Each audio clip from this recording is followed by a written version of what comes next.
Por eso hemos convocado a Daniel Feierstein, que es doctor en Ciencias Sociales, sociólogo de la UBA, para que pueda ayudarnos a entender un poco este contexto y este momento histórico y social que estamos viviendo los argentinos. ¿Qué tal, Daniel? Bienvenido a Ventana a la Ciencia, un gusto saludarlo. ¿Qué tal? ¿Cómo están? Muchas gracias por la invitación. El gusto es nuestro. Daniel, ¿qué análisis hace sobre lo que estamos viviendo como sociedad, ¿no? Estos, por un lado, enfrentamientos y polarización social que se ve, que pareciera ser como una nueva grieta entre los argentinos, que algunos están apoyando al actual gobierno y otros no, muchas discusiones, por un lado un malestar, pero un malestar silencioso.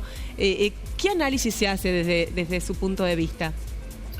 Bueno, yo creo, está bien que utilices el término malestar, ¿no? Porque creo que lo que nos ha conducido a esta situación es un malestar, podríamos decir, prolongado a lo largo del tiempo, y que nos tendría que hacer pensar en una cantidad de elementos, que es pensar con más profundidad cómo fue que terminamos acá, digamos, ¿no? Y creo que eso tiene que ver con algo.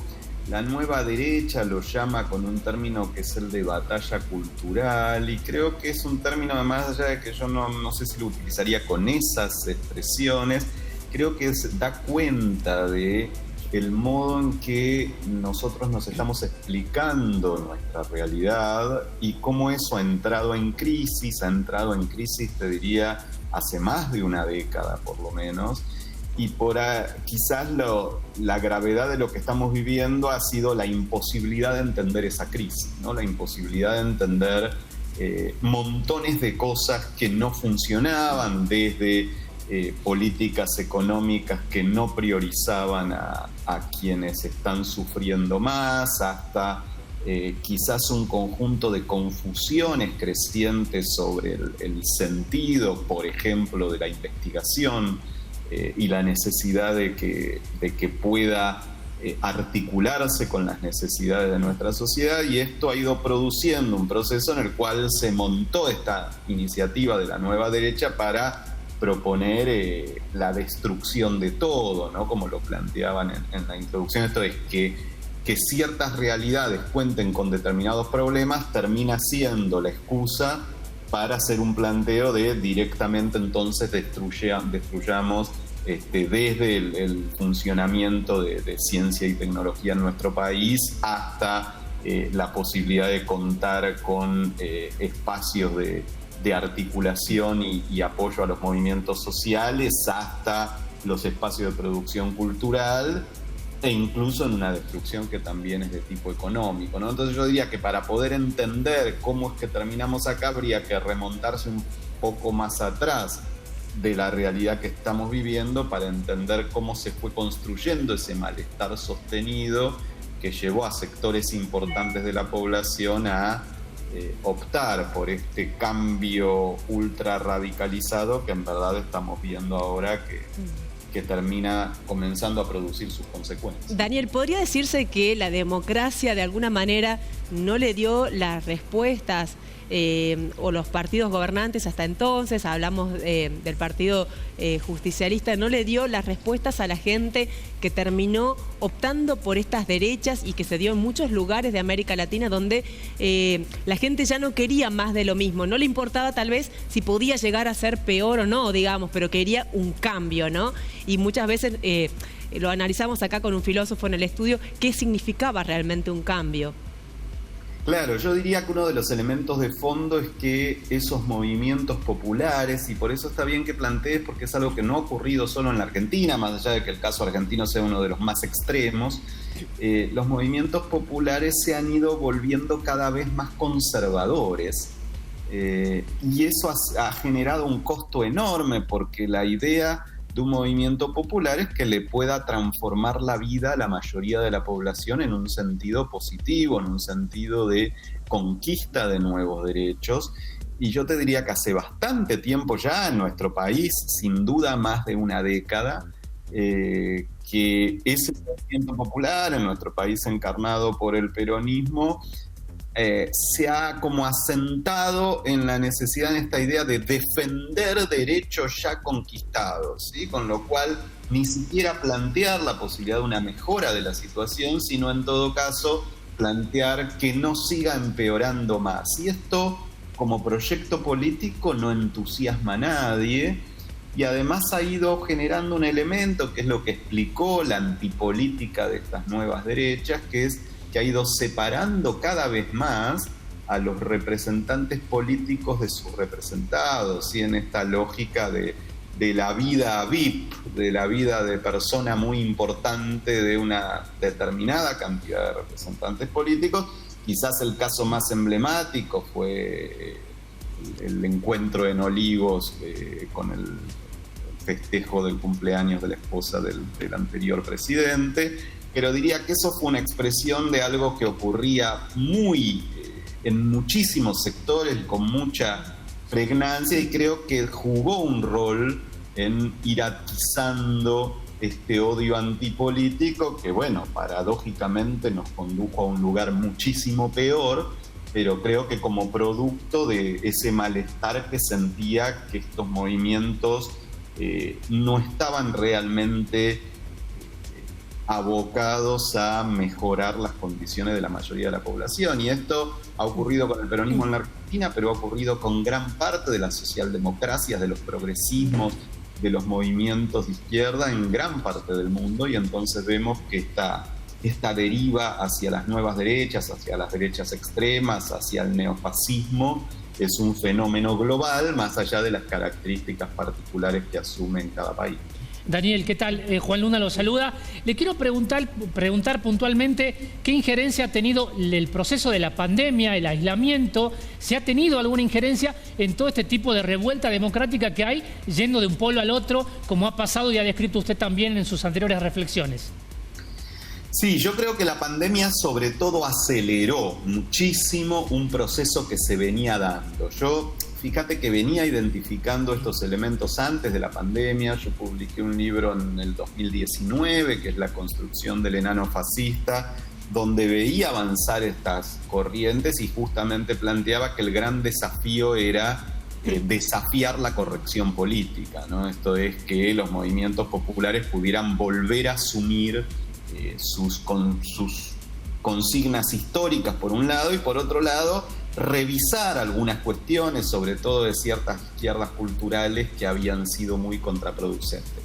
¿Qué pasó? Que este proceso que yo venía viendo y muchos otros también veían, y que venía avanzando con un ritmo lógico, en la pandemia se acelera de modo enorme. Por un lado, porque la pandemia implicó un profundo grado de sufrimiento a toda la sociedad. No hubo instancias, y tampoco ni desde el aparato estatal, ni desde distintos movimientos políticos, instancias para tratar de elaborar ese sufrimiento.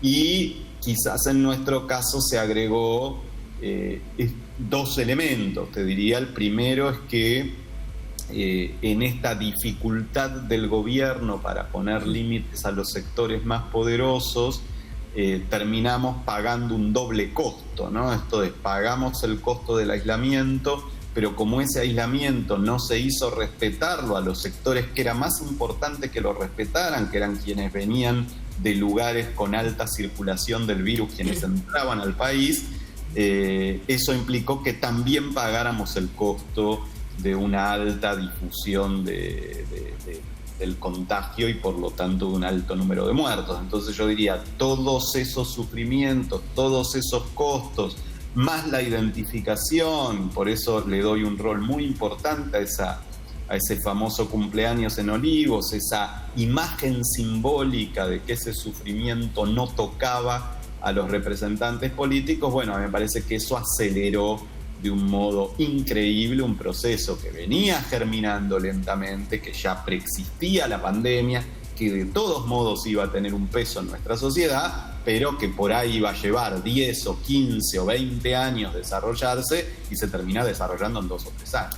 Daniel, volviendo un poco a lo que está pasando hoy, ¿no? En un momento la crisis económica de 2001 terminó en que la gente saliera a la calle y se rebelara de alguna manera. Los cambios que han ocurrido en las últimas semanas, en los últimos meses, el retroceso de la economía, de los ingresos que percibe la gente con el nivel de inflación, y la respuesta como más tranquila, ¿no?, que en otros momentos históricos de Argentina. ¿Qué le hace pensar que sucede en la sociedad hoy en día? Y si tuviera que hacer algún diagnóstico o previsión de qué es lo que pueda llegar a pasar en los próximos meses. A ver, es una pregunta muy difícil porque la bola de cristal no la tiene nadie. No funciona. No, menos pero te diría algo que me parece que sí puede ayudar, que creo que durante los años del kirchnerismo creo que se construyó una visión muy errónea de qué fue el 2001 y que esa construcción hoy nos está generando un montón de problemas, porque la idea es esto: en el 2001 había una situación muy difícil y entonces la gente salió a la calle y logró enfrentarlo y la situación cambió, y entonces esta idea que decís, bueno, ¿qué va a pasar ahora donde tenemos una situación igualmente difícil?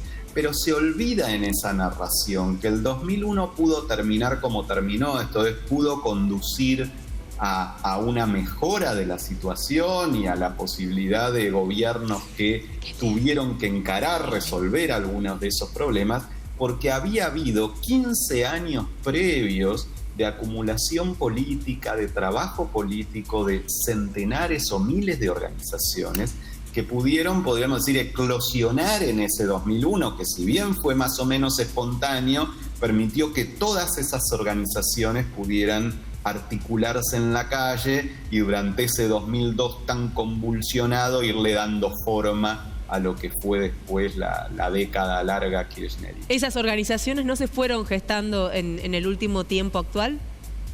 Este es el problema, que esas organizaciones, no todas, pero muchas de ellas se han ido desarticulando, se han ido desarmando. Y se han institucionalizado algunas, ¿no? Bueno, eso Álvaro García Linera lo ha visto para el caso boliviano con mucha inteligencia y pasó de modo parecido en el caso argentino, que esa institucionalización le quita potencia a las organizaciones, claro, porque al introducirlas como parte del funcionamiento estatal, al rentar a muchos de sus miembros, se burocratiza, al introducir divisiones, exactamente, burocratiza ese movimiento o manda a mucha de su gente más interesante a la casa, muchas veces asqueada por algunos de esos procesos. Y entonces lo grave de la situación actual es que no tenemos esas condiciones del 2001. Entonces creo que eso es lo que también explica que este proceso va a ser más lento. Por supuesto que ante el sufrimiento nuevamente hay organizaciones que empiezan a encontrarse, que empiezan a intentar salir, que empiezan a hablar, pero eso no es automático y creo que hay que entender que va a llevar un tiempo poder organizar las formas de resistir a este proceso de destrucción que ha sido muy duro. Yo creo que no hay momento de la historia argentina, quizás el momento del golpe militar del 76 sería el único, pero muy distinto políticamente al momento actual, donde el nivel de destrucción del salario y de las condiciones de trabajo de las grandes masas de la población argentina hayan sido deterioradas con tanta rapidez, digamos, ¿no? Lo que ha ocurrido en diciembre, enero, febrero, en el nivel de pérdida de la capacidad salarial es inédito, por eso digo, salvo quizás en esos primeros meses. No tenemos recuerdo de algo así. Daniel, muchísimas gracias realmente por la entrevista. Es un placer seguir dialogando. Por una cuestión de tiempo tenemos que cerrar la nota, pero desde ya le agradecemos muchísimo por la claridad que ha tenido con todos los conceptos. Estaría para hablar mucho más. No, por favor, muchas gracias a ustedes. Bueno, lo despedíamos a Daniel Feuerstein, sociólogo, doctor en Ciencias Sociales de la UBA, realmente dando cátedra, ¿no? Absolutamente. De un intelecto muy grande para entender la realidad social y con esto, o sea, análisis pesados, duros, que lamentablemente a veces llevan mucho tiempo, a veces los tiempos de televisión no lo permiten, claro, y quisiéramos hacerlo más vertiginoso, pero pensamientos como ese no podíamos cortarlo, así que creo que nos van a entender nuestros televidentes. Vamos a una pausa y ya volvemos con más.